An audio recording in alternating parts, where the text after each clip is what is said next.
Hi, I'm Nancy Duarte, and I run a firm called Duarte Inc., and we write and produce presentations for the greatest brands and thought leaders in the world. Okay, so I wanted to ask you about facts. And we talked a lot about how logic and facts, they make sense, but sometimes they don't persuade as well as a story. It would seem that facts should work. I love the word should, because usually when you use the word should, you've already lost. Should. You should just stop eating that. Well, it's more complicated than that. Yeah. So why don't facts alone work? What's funny, when you hear something, you actually emotionally react to it and justify it with facts. So facts alone don't work. Facts alone can persuade. Like, we got to give facts their due, where credit's due, because there is narrative in the facts. Why did the numbers go up? Why did they go down? Yeah. What did the humans do to get those numbers to go up? What did the humans do to get the numbers to go down? There's narrative there. So there is emotion in the numbers. People just struggle sometimes to share that part. Yeah. And what's interesting is there was a guy we worked with at Stanford. He was running a lab, and he was working on a very important biological process.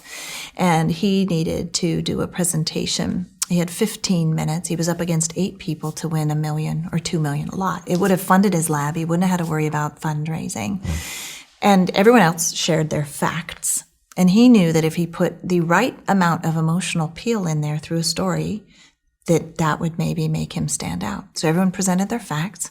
Now, he didn't go crazy and tell his 15-minute long story, but he coated it. It was like the sugar coating that just made it go down.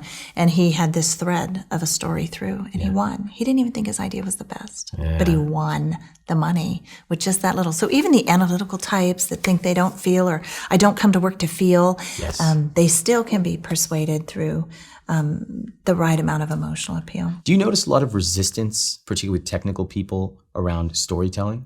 I know that yes, absolutely. In Silicon Valley, like, the idea of marketing is often stigmatized, and we don't need that. Just give me the facts. In fact, just the facts, ma'am, is a famous old phrase, and the modern version of that is just send a quick email.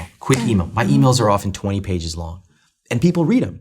And in fact, there's a very famous marketer who wrote extremely long emails, in fact, longer than mine. And someone said, "Why do you write those emails? Does anyone read them?" And he laughed and said, "Only the buyers. And the people who make it all the way down have been moved. Yeah. They've made time in their schedule." And the classic example is if you have back pain, something that affects you every day, would you read a 10-page email? You'd read a 100-page email if it helped you and engaged you and moved you closer to solving your pain.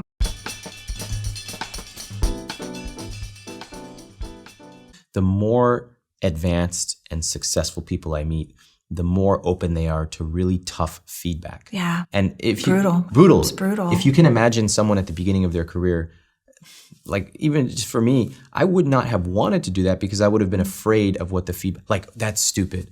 And then I would crumble because I wasn't that confident in it. But now, counterintuitively, you're so confident that you can ask people to rip apart your idea.